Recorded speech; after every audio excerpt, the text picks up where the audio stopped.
അനുരാഗ് മനോഹർ സംവിധാനം ചെയ്ത് ടൊവിനോയുടെ കരിയറിലെ തന്നെ മികച്ച കഥാപാത്രമായി അറിയപ്പെടുന്ന നരിവേട്ട അബിൻ ജോസഫിൻ്റെ തിരക്കഥയിലാണ് പിറക്കുന്നത്. മികച്ച രീതിയിൽ ജനശ്രദ്ധ പിടിച്ചുപറ്റിയ നരിവേട്ട എന്ന ചിത്രം ആദ്യ ദിവസം കേരളത്തിൽ നിന്ന് 1,65,00,000 രൂപയും രണ്ടാം ദിവസമായ ശനിയാഴ്ച 1,97,00,000 രൂപയും കരസ്ഥമാക്കി 3,62,00,000 രൂപയിലേക്കാണ് എത്തിയിരിക്കുന്നത്. വേൾഡ് വൈഡായിട്ട് 2 ദിവസം കൊണ്ട് ഈ ചിത്രം 5 കോടിക്ക് മുകളിൽ കളക്ട് ചെയ്തു എന്ന് പ്രതീക്ഷിക്കുന്നു. മൂന്നാമത്തെ ദിവസമായ ഞായറാഴ്ച ഇന്ന് മികച്ച ബുക്കിംഗ് ഈ ചിത്രത്തിന് കാണുന്നുണ്ട്. മണിക്കൂറിൽ 3,140 ടിക്കറ്റാണ് ബുക്ക് മൈ ഷോയിലൂടെ ഈ ചിത്രത്തിൻ്റേതായി വിറ്റുപോകുന്നത്.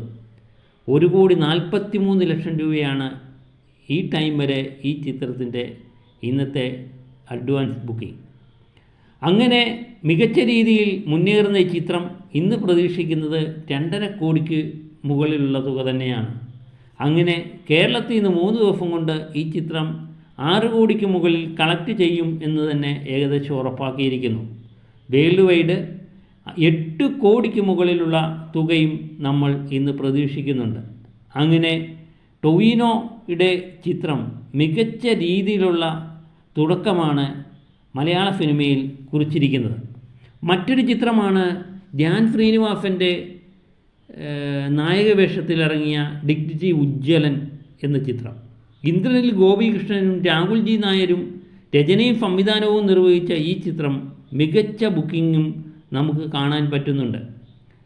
ആദ്യ ദിനം 69 ലക്ഷവും രണ്ടാമത്തെ ദിവസം 78 ലക്ഷവും കളക്ട് ചെയ്ത ഈ ചിത്രം 2 ദിവസം കൊണ്ട് 1,47,00,000 രൂപയാണ് കേരള ബോക്സ് ഓഫീസിൽ കരസ്ഥമാക്കിയത്.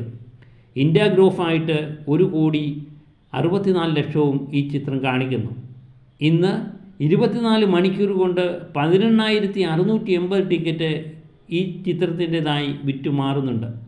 ഇന്നും മികച്ച കളക്ഷൻ ഈ ചിത്രത്തിനും പ്രതീക്ഷിക്കുന്നുണ്ട്.